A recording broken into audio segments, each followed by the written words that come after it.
Good morning. ఈరోజు మనం ఉష్ణం అనే పాఠ్యాంశం గురించి తెలుసుకుందాం. ఉష్ణం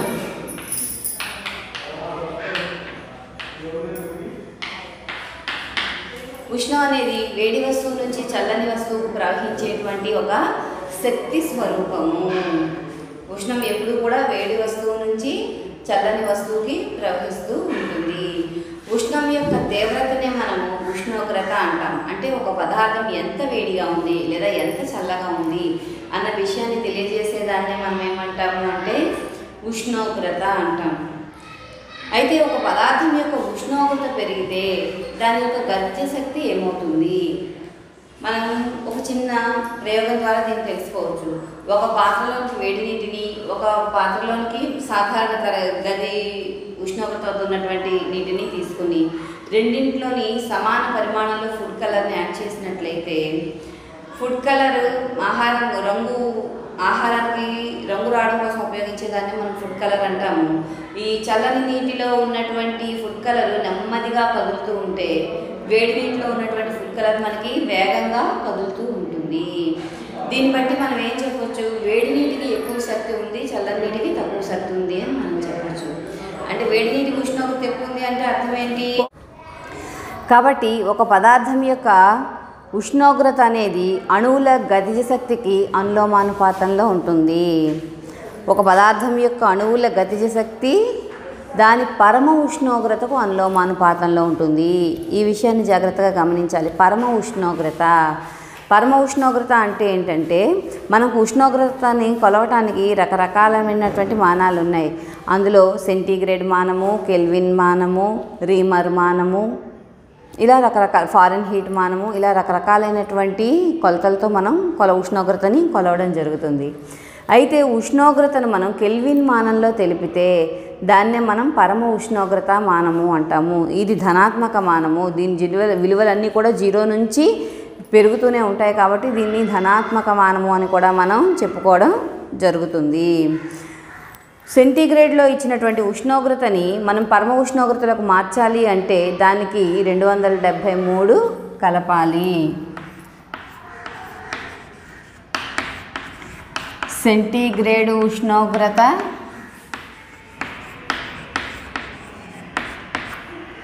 plus 273 is equal to kelvin ఉష్ణోగ్రత.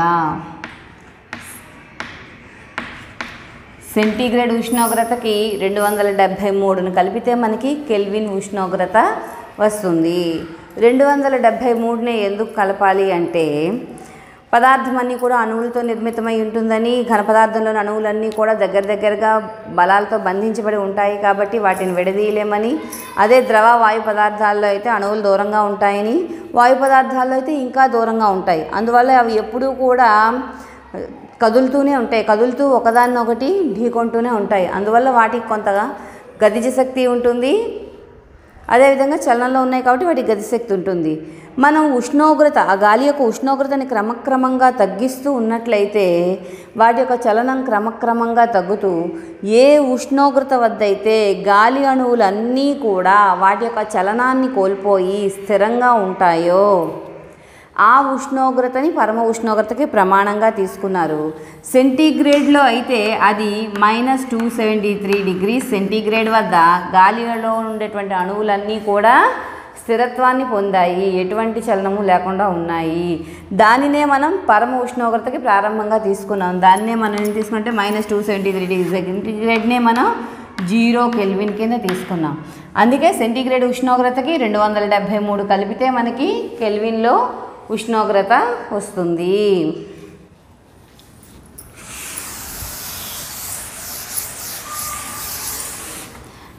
ఉష్ణానికి ప్రమాణాలు ఏమిటి? ఉష్ణాన్ని Q అనే అక్షరంతో సూచిస్తాము.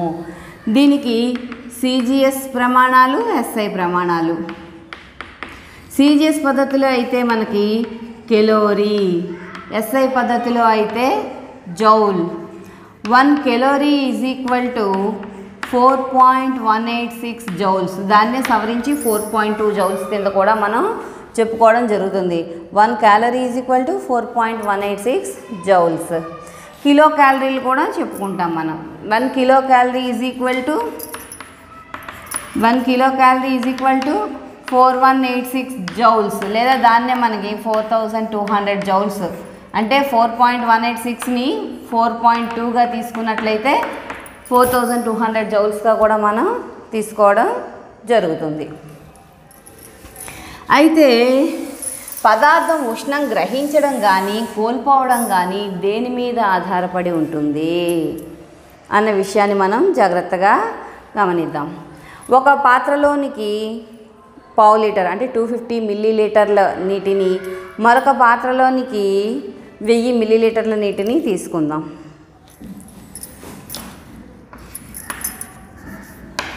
250 మిల్లీలీటర్స్ ఒక పాత్రలోని, లేదా 750 మిల్లీలీటర్లు ఇంకొక పాత్రలోకి తీసుకున్నాం. రెండిటికి కూడా సమాన సమయం పాటు ఉష్ణాన్ని అందించడం, ఒకే తీవ్రత కలిగినటువంటి ఉష్ణాన్ని అందించడం జరిగింది. ఎందులో నీరు తొందరగా వేడెక్కుతుంది? అందరం ఖచ్చితంగా చెప్పగలం 200 మిల్లీలీటర్లు ఉన్నటువంటి పాత్రలో నీరు తొందరగా వేడెక్కుతుంది. ఎందుకు? ఇందులో పరిమాణం ఎక్కువ ఉంది. రెండింటికి అందించిన ఉష్ణం సమానంగా ఉంది, కానీ దాని యొక్క పరిమాణం మాత్రం వేరువేరుగా ఉంది. కాబట్టి పరిమాణం తక్కువగా ఉన్నది తొందరగా వేడెక్కుతుంది, పరిమాణం ఎక్కువగా ఉన్నది వేడెక్కడానికి ఎక్కువ సమయం పడుతుంది. కాబట్టి దీన్ని బట్టి మనం ఏం చెప్పొచ్చు? Q is proportional to M, mass content, mass of the substance. Q is proportional to mass. అలాగే ఒక పాత్రలోనికి 200 మిల్లీలీటర్లు ఉన్నట్టు వాటర్ని తీసుకుని వేడి చేయడం మొదలుపెట్టాం. 5 నిమిషాలకి దాని యొక్క ఉష్ణోగ్రత 60 డిగ్రీల సెంటీగ్రేడ్కి పెరిగింది. 10 నిమిషాలకి ఇంకా ఎక్కువ పెరిగింది. ఈ పెరగడం అనే రేటు ఏ రకంగా ఉంటుంది? మనకి ప్రపోర్షన్గా ఉంటుంది. ఈ పెరుగుదల రేట్ అనేది ప్రపోర్షన్గా ఉంటుంది. అంటే ఏంటి? మనం ఉష్ణాన్ని అందిస్తూ పోయే కొద్దీ పదార్థం యొక్క ఉష్ణోగ్రత కూడా క్రమక్రమంగా పెరుగుతూ ఉంటుంది. దాన్ని బట్టి మనం ఏం చెప్తాం? Q is proportional to delta T, change in temperature. ఇక్కడ డెల్టా T అంటే change in temperature, delta T అంటే change in temperature means T2 minus T1. ఉష్ణాన్ని మనం క్రమక్రమంగా అందిస్తూ ఉంటే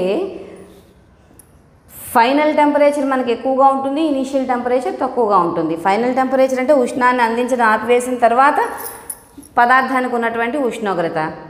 ఉష్ణాన్ని అందించడానికి ముందు ఉన్నటువంటి పదార్థపు ఉష్ణోగ్రత ఇనీషియల్ టెంపరేచర్ T1. తుది ఉష్ణోగ్రత మైనస్ తొలి ఉష్ణోగ్రత చేసినట్లయితే మనకి ఉష్ణోగ్రతలో భేదం వస్తుంది. ఈ ఉష్ణోగ్రతను క్రమక్రమంగా పెంచుతున్న కొద్దీ పదార్థం యొక్క ఉష్ణోగ్రత కూడా పెరుగుతూ ఉంటుంది. కాబట్టి Q is proportional to delta T. ఇక్కడ Q is proportional to M, Q is proportional to delta T. కాబట్టి Q is proportional to M delta T. Q is equal to MS delta T. ఇక్కడ ఎస్నే మనం ఏమంటాము అంటే specific heat అంటాం. విశిష్టోష్ణము, పదార్థం యొక్క విశిష్టోష్ణము. ఇది పదార్థం బట్టి ఆధారపడి ఉంటుంది, పదార్థ స్వభావం మీద ఆధారపడి ఉంటుంది. ఒక్కో పదార్థానికి నిర్దిష్టమైనటువంటి విశిష్టోష్ణపు విలువ ఉంటుంది. అది కేవలం పదార్థ స్వభావం మీద మాత్రమే ఆధారపడుతుంది, కానీ మిగతా ఏ ఇతర అంశాల మీద ఆధారపడదు. కాబట్టి specific heat S is equal to ఏమవుతుంది? Q/M delta T. Specific heat S is equal to Q/M delta T. దీని యూనిట్స్ని కనుక తీసుకున్నట్లయితే CGS యూనిట్స్ ఏమవుతాయి, SI యూనిట్స్ ఏమవుతాయి? CGS యూనిట్స్ కనుక తీసుకున్నట్లయితే Q అంటే ఉష్ణం క్యాలరీ per బై మాస్ అంటే గ్రామ్, టెంపరేచర్ సెంటీగ్రేడ్లో డిగ్రీ సెంటీగ్రేడ్. కాబట్టి విశిష్టోష్ణానికి CGS ప్రమాణం ఏమిటి అంటే calorie per gram degree centigrade. అదేవిధంగా విశిష్టోష్ణానికి SI ప్రమాణం ఏంటంటే joule per kilogram kelvin, joule per KG kelvin or joule per kilogram kelvin. ఇది విశిష్టోష్ణానికి సూత్రము. ప్రమాణాలు CGS ప్రమాణాలు calorie per gram degree centigrade, SI ప్రమాణాలు జౌల్ పర్ కిలోగ్రామ్ కెల్విన్. అయితే ముందు మనం చెప్పుకున్నాము పదార్థంలో ఉష్ణోగ్రత నుంచి ఎక్కువ ఉష్ణోగ్రత ఉన్న పదార్థం నుంచి తక్కువ ఉష్ణోగ్రతకి ఉన్నటువంటి పదార్థానికి ఉష్ణం అనేది ప్రసారం జరుగుతుంది. అంటే ఏంటి? ఉష్ణ ప్రసారం జరగాలి అంటే మనకి ఖచ్చితంగా ఒక వేడి వస్తువు ఒక చల్లని వస్తువు ఉండాలి. వేడి వస్తువు నుంచి చల్లని వస్తువు ఉష్ణ ప్రసారం జరుగుతుంది. అలా ఎంతవరకు జరుగుతుంది? రెండు పదార్థాలు కూడా ఒకే ఉష్ణోగ్రత పొందే వరకు కూడా ఈ ఉష్ణ ప్రసారం అనేది జరుగుతుంది. ఎప్పుడైతే రెండు పదార్థాలు ఒకే ఉష్ణోగ్రతకి వచ్చేసాయో ఇంకా రెండు ఒకే ఉష్ణోగ్రతను కలిగి ఉన్నాయి కాబట్టి ఉష్ణ ప్రసారం జరగదు. ఈ స్థితిలో ఆ వస్తువులు రెండూ కూడా మనం ఏమంటామంటే ఉష్ణ సమతా స్థితిలో ఉన్నాయి అంటాం. ఉష్ణ సమతా స్థితిలో ఉన్నాయి అంటే అర్థం ఏంటి? ఉష్ణ వినిమయం కానీ ఉష్ణ కోల్పోవడం కానీ జరగదు. ఉష్ణ సమతా స్థితి, థర్మల్ ఈక్విలిబ్రియం స్టేట్, ఉష్ణ సమతా స్థితిలో ఉన్నాయి. For example A comma B comma సిలు 3 వ్యవస్థలు లేదా 3 వస్తువులు, ఈ 3 కూడా 42 డిగ్రీల సెంటీగ్రేడ్ వద్ద ఉన్నాయి. అయినా ఏ ఉష్ణోగ్రత ఎంత? ఏ ఉష్ణోగ్రత 42 డిగ్రీలే, బి ఉష్ణోగ్రత 42 డిగ్రీలే, సి ఉష్ణోగ్రత కూడా 42 డిగ్రీలే ఉన్నాయి. అంటే అప్పుడు ఏమంటాం? ఏబిసి 3 వస్తువులు లేదా 3 పదార్థాలు లేదా 3 వ్యవస్థలు కూడా ఉష్ణ సమతా స్థితిలో ఉన్నాయి అని చెప్పేసి అంటాం. ఉష్ణ సమతా స్థితిలో ఉన్నప్పుడు ఒక వస్తువు నుంచి ఇంకొక వస్తువుకి ఉష్ణ ప్రసారం కానీ ఉష్ణం వినిమయం కానీ ఉష్ణాన్ని కోల్పోవడం కానీ ఉష్ణం గ్రహించడం కానీ ఉండదు. ఇలాగ ఉష్ణం కోల్పోవడం కానీ ఉష్ణం గ్రహించడం కానీ లేనటువంటి స్థితినే మనం ఏమంటాము అంటే ఉష్ణ సమతా స్థితి అంటాము. అయితే పదార్థం ఏది తొందరగా వేడెక్కుతుంది, ఏది నెమ్మదిగా వేడెక్కుతుంది అనేది పదార్థ స్వభావం మీద ఆధారపడి ఉంటుంది. దాన్నే మనం విశిష్టోష్ణము అంటాము.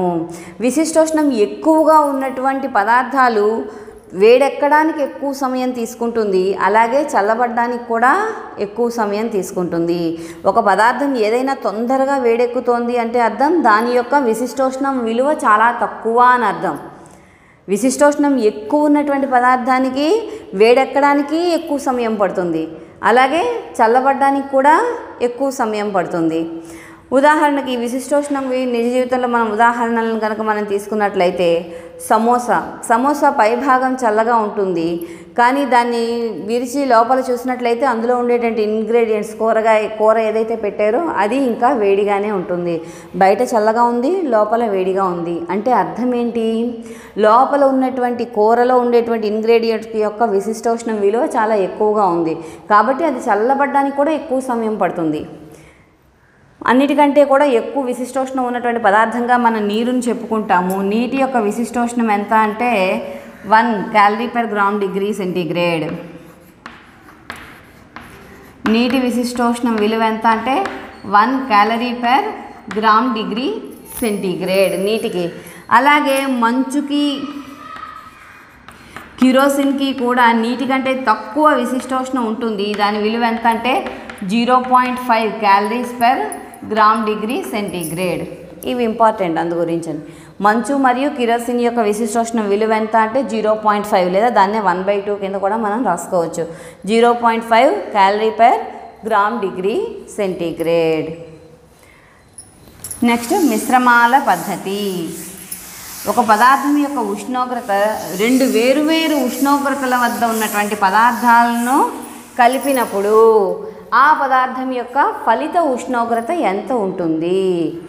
2 వేరువేరు పదార్థాల వేరువేరు ఉష్ణోగ్రతల వద్ద ఉన్నటువంటి పదార్థాలని కలిపినప్పుడు ఏమవుతుంది అంటే ఏంటి? ఉష్ణోగ్రత ఎక్కువ ఉన్నటువంటి వస్తువు నుంచి తక్కువ ఉన్న వస్తువుకి ఉష్ణ ప్రసారం జరుగుతుంది. సపోజ్ మొదటి పదార్థం యొక్క ద్రవ్యరాశి m1, దాని యొక్క టెంపరేచర్ T1, దాని యొక్క విశిష్టోష్ణము S1. అలాగే రెండవ పదార్థం యొక్క ద్రవ్యరాశి m2, దాని యొక్క టెంపరేచర్ T2, దాని యొక్క విశిష్టోష్ణం S2. సపోజ్ ఈ 2 పదార్థాలు కూడా నీటిని కనుక తీసుకున్నట్లయితే నీటి యొక్క విశిష్టోష్ణం 1 కాబట్టి స్పెసిఫిక్ హీట్ని తీసేయచ్చు. దీన్ని బట్టి మిశ్రమాల పద్ధతిని బట్టి మనం చూసినట్లయితే net heat loss is equal to net heat gain. అంటే ఏంటి? వేడి వస్తువు కోల్పోయిన ఉష్ణము ఈజ్ ఈక్వల్ టు చల్లని వస్తువు గ్రహించిన ఉష్ణము.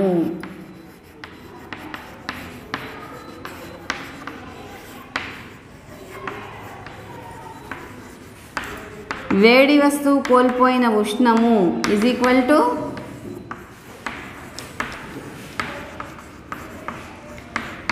చల్లని వస్తువు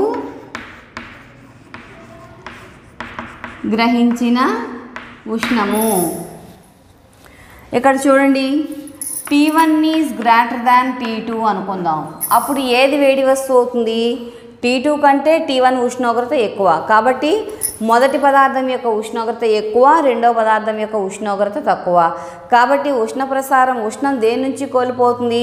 ఈ రెండు కూడా కలపగా వచ్చినటువంటి ఫైనల్ టెంపరేచర్, ఫలిత ఉష్ణోగ్రతని మనం T అనుకున్నట్లయితే రిజల్టెంట్ టెంపరేచర్ TR అంటాము, లేదా T ఫలిత ఉష్ణోగ్రత.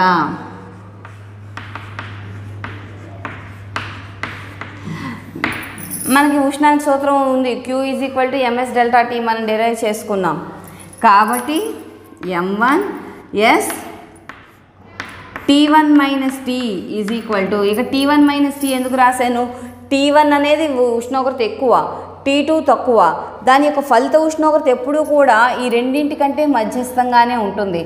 కాబట్టి ఫలిత ఉష్ణోగ్రత TR లేదా T అనేది ఏమవుతుంది? T1 కంటే తక్కువ ఉంటుంది, T2 కంటే ఎక్కువ ఉంటుంది. కాబట్టి ఉష్ణాన్ని ఎప్పుడు కూడా మనం ఎక్కువ ఉష్ణం నుంచి తక్కువ ఉష్ణాన్ని తీసివేయడం జరుగుతుంది. కాబట్టి T1 - TR m2 × s × specific heat, పోనీ S1 S2 specific heat into TR - T2 అంతే కదా. T2 కంటే TR ఎక్కువ, T1 కంటే TR తక్కువ. కాబట్టి TR ఎక్కువ, కాబట్టి TR - T2. ఇక్కడ నీటికి విశిష్టోష్ణం స్పెసిఫిక్ హీట్ 1 కాబట్టి ఈ రెండు క్యాన్సిల్ చేస్తాం. పదార్థం కనుక మనం నీరు తీసుకున్నట్లయితే, నీరు కాకుండా మిగతా ఏ పదార్థాలను మనం తీసుకున్నా వాటి యొక్క విశిష్టోష్ణ విలువలను కూడా మనం ఇందులో ప్రతిక్షేపించుకోవాలి. ఇప్పుడు చూడండి, m1 చే మల్టిప్లై చేయండి. m1 T1 - m1 TR m2 TR - m2 T2. ఈ m1 TR అటు m2 T2 ఇటు తీసుకొచ్చారనుకోండి, m1 T1 + m2 T2 m1 TR + m2 TR. ఇక్కడ TR రెండిట్లోని కామన్గా ఉంది కాబట్టి TR కామన్ తీస్తే m1 + m2, m1 T1 + m2 T2 కాబట్టి resultant temperature TR m1 T1 + m2 T2 m1 + m2. ఇదే ఫలిత మిశ్రమాల యొక్క ఫలిత ఉష్ణోగ్రతని కనుగొనడానికి సూత్రము. ఈ డెరివేషన్ అవసరం లేదు, సూత్రం గుర్తుపెట్టుకోండి. TR ఫైనల్ టెంపరేచర్ అంటే రెండు మిశ్రమాలు వేరువేరు ఉష్ణోగ్రత వద్దలో ఉన్నటువంటి రెండు పదార్థాలను కలిపినప్పుడు దాని యొక్క ఫలిత ఉష్ణోగ్రతను కనుగొనడానికి సూత్రము. Resultant temperature T m1 T1 + m2 T2 m1 + m2. ఇది ఒక ద్రవానికి తీసుకుంటే ఈ రకంగా ఉంటుంది. అలాగా ఒకటి కంటే ఎక్కువ మిశ్రమాలను కలిపేమనుకోండి, అప్పుడు దాని యొక్క ఫలిత ఉష్ణోగ్రత ఏ రకంగా ఉంటుంది? ఏదైనా సరే కూడా ఈ రకంగా సూత్రంలో ప్రతిక్షేపించుకుని మనం చేయవలసిందే. ఘన పదార్థం యొక్క విశిష్టోష్ణము.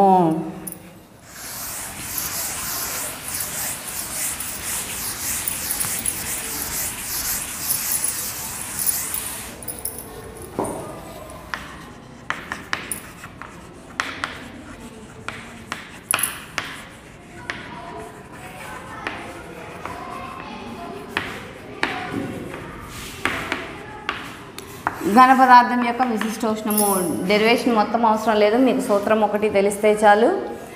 m1 కిలోరీమీటర్ ద్రవ్యరాశి,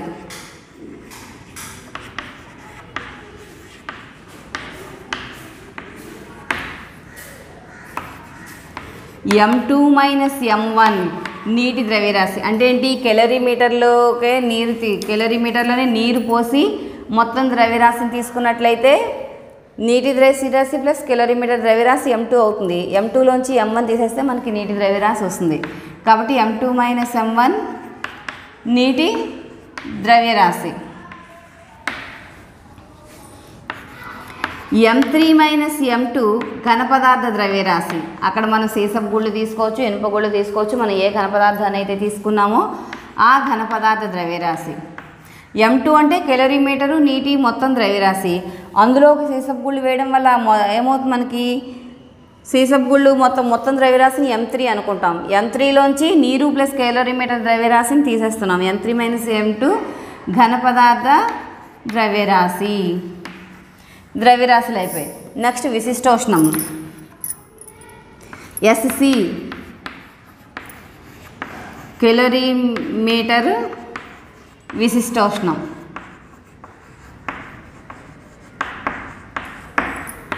SW నీటి విశిష్టోష్ణం. SL ఆర్ SS అనుకోవచ్చు. ఇక్కడ లెడ్ షార్ట్స్ ఇచ్చారు మనకు టెక్స్ట్ బుక్లో కాబట్టి SL అని చూపించడం జరిగింది, సీసం గూళ్ళు కాబట్టి. SL అనేది ఘన పదార్థ విశిష్టోష్ణం. మనం కనుక్కోవాల్సింది ఇదే, ఘన పదార్థ విశిష్టోష్ణం. T1 అనేది నీరు కేలరీమీటరు ద్రవ్యరాశి, కేలరీమీటరు ఉష్ణోగ్రత. T2 అనేది లెడ్ ఛాంబర్లో ఉండేటువంటి ఉష్ణోగ్రత, సో ఘన పదార్థం యొక్క ఉష్ణోగ్రత.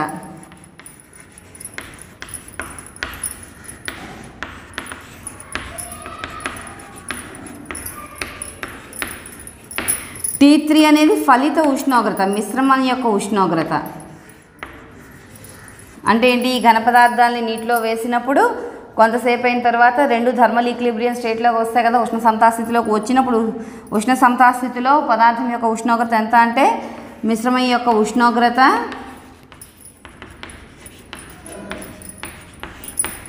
T3.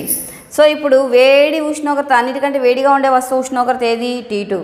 చల్లని వస్తువు ఉష్ణోగ్రత ఏది? T1. ఉష్ణ సమతాస్థితిలో ఉన్నటువంటి ఉష్ణోగ్రత ఏది? T3. మనం T3 కనుక్కోవాలి, SL కనుక్కోవాలి. ఇక్కడ చూడండి, కేలరీమీటరు నీరు రెండూ కూడా ఒకే ఉష్ణోగ్రత వద్ద ఉన్నాయి. లెడ్ షార్ట్స్ అధిక ఉష్ణోగ్రత వద్ద ఉంది కాబట్టి లెడ్ షార్ట్స్ కోల్పోయినటువంటి ఉష్ణము అంటే ఘన పదార్థం కోల్పోయిన ఉష్ణము, ఘన పదార్థం కోల్పోయిన ఉష్ణము మిశ్రమాల పద్ధతి ప్రకారం దేనికి సమానం అవుతుంది? కేలరీమీటర్ గ్రహించిన ఉష్ణము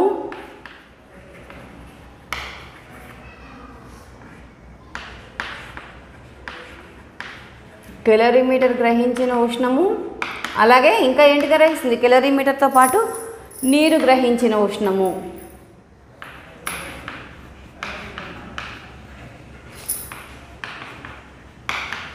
కేలరీమీటర్ గ్రహించిన ఉష్ణము, నీరు గ్రహించినటువంటి ఉష్ణము. ఇక్కడ ఘన పదార్థం కోల్పోయిన ఉష్ణం ఏమవుతుంది చూడండి, Q = ms ∆T సూత్రం ఉపయోగించి ms ∆T. m ఘన పదార్థం యొక్క ద్రవ్యరాశి ఎంత మనకి? M3 - M2 into specific heat ఎంత? SL into temperature, higher temperature T2 - T3 = calorimeter గ్రహించిన ఉష్ణం, కేలరీమీటర్ ద్రవ్యరాశి ఎంత? M1, calorimeter specific heat SC,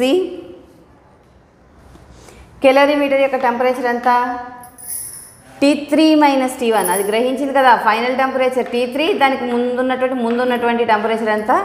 T1 plus అలాగే నీరు గ్రహించిన ఉష్ణం, నీటి యొక్క ద్రవ్యరాశి M2 - M1 ఇంటూ నీటి యొక్క విశిష్టోష్ణం SW into temperature T3 - T1. మనకి ఇక్కడ T3 - T1 రెండిట్లోని కామన్గా ఉంది కాబట్టి అది రాస్తే ఏమొస్తుంది మనకి? M1 SC plus M2 - M1 into SW whole into T3 - T1. ఇక్కడ మనకు కావాల్సింది lead, specific heat of lead, ఘన పదార్థం యొక్క విశిష్టోష్ణం. అప్పుడు SL = ఏమవుతుంది? M1 SC plus M2 - M1 into SW whole into T3 - T1 whole by, ఇక్కడ SL తీస్తే మనకి ఏమున్నాయి? M3 - M2 into T2 - T3, M3 - M2 into T2 - T3.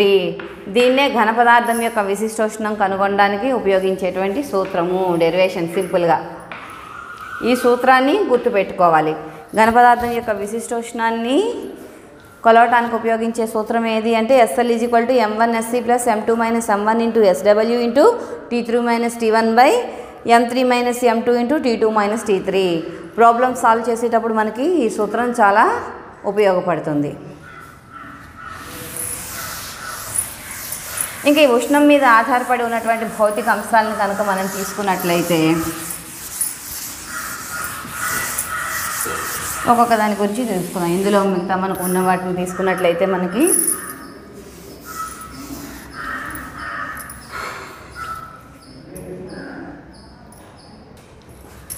Okay, ఈ ఉష్ణం మీద ఆధారపడి ఉండేటువంటి కొన్ని అంశాలను కనుక మనం తీసుకున్నట్లయితే నిజ జీవితంలో బాష్పీభవనం, ద్రవీభవనం, ఘనీభవనం. ఇక్కడ బాష్పీభవనము మరుగుట కూడా ఉంది. ఈ మరుగుట వేరు, బాష్పీభవనం వేరు. ఈ రెండు అంశాల గురించి కూడా మనం నీరు మరిగి నీటి ఆవిరిగా మారడాన్నే మసలుట లేదా మరుగుట అంటాం. అదే బాష్పీభవనము అంటే ఏ ఉష్ణోగ్రత వద్దనైనా సరే కూడా నీరు ఆవిరిగా మారే ప్రక్రియనే మనము బాష్పీభవనము అంటాము. ఓకే, అయితే బాష్పీభవనాన్ని ప్రభావితం చేసే అంశాలేంటి? అసలు బాష్పీభవనము అంటే ఏమిటి? ఏ ఉష్ణోగ్రత వద్దమైనా సరే నీటి ఆవిరిగా మారే ప్రక్రియనే మనం బాష్పీభవనము అంటాము. ఇది ఒక సర్ఫేస్ ఫినామినా, స్థలానికి సంబంధించినటువంటి విషయము. అంతేగాని మొత్తం అంశానికి, బల్క్ కాదు, మొత్తం అంశానికి సంబంధించినటువంటి విషయం కాదు. బాష్పీభవనం అనేది ఒక శీతలీకరణ ప్రక్రియ.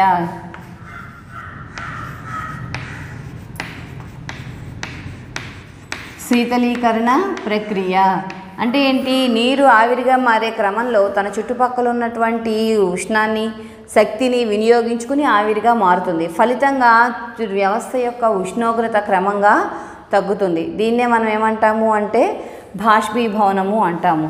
ఈ బాష్పీభవనం అనేది ఏ ఉష్ణోగ్రత వద్దనైనా జరుగుతుంది. దీనికి ఒక నిర్దిష్టమైనటువంటి ఉష్ణోగ్రత అవసరం లేదు. ఏ ఉష్ణోగ్రత వద్దనైనా కూడా జరుగుతుంది. అయితే ఈ బాష్పీభవనాన్ని ప్రభావితం చేసే అంశాలను కనుక మనం తీసుకున్నట్లయితే ఎక్కువ ఉపరితలం ఎక్కువగా ఉందనుకోండి, తొందరగా బాష్పీభవనం చెందుతుంది. అందుకే చూడండి, చిన్నపిల్లలకి పాలు పట్టేటప్పుడు తొందరగా చల్లారేయాలి అంటే వెడల్పోయినటువంటి పళ్ళెంలో పెడతారు. అది తొందరగా చల్లారిపోతుంది. ఎందుకు చల్లారిపోతుంది? కొంత అందులో ఉండేటువంటి నీరు అనేది ఆవిరిగా మారిపోతుంది. అందువల్ల మనకి నీటి శీతలీకరణ ప్రక్రియ కాబట్టి తొందరగా అది చల్లబడడం జరుగుతుంది. ఉపరితలం ఎక్కువగా ఉండము.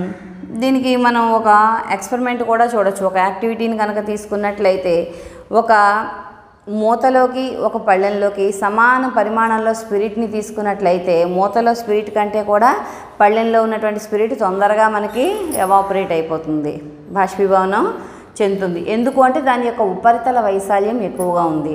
కాబట్టి ఉపరితల వైశాల్యం అనేది బాష్పీభవన రేటుని పెంచుతుంది, అంటే తొందరగా బాష్పీభవనం చెందేలా చేస్తుంది. సో బాష్పీభవనాన్ని ప్రభావితం చేసేటువంటి అంశాల్లో ప్రధానమైనది ఏంటంటే ఉపరితలం ఎక్కువగా ఉండడము, గాలి వీచడం. గాలి ఎక్కువగా వీచినప్పుడు కూడా మనకి గాలి కూడా ఎక్కువ ప్రభావితం చూపిస్తుంది. చూడండి, గాలి ఎక్కువగా వీచే సమయంలో మనకి తడి బట్టలు తొందరగా ఆరిపోతాయి గాలి లేనటువంటి సమయంలో కంటే కూడా. అంటే ఏంటి? ఎక్కువ గాలి ఉన్నప్పుడు కూడా మనకి తొందరగా బాష్పీభవనం చెందుతుంది. అలాగే ఉష్ణోగ్రత.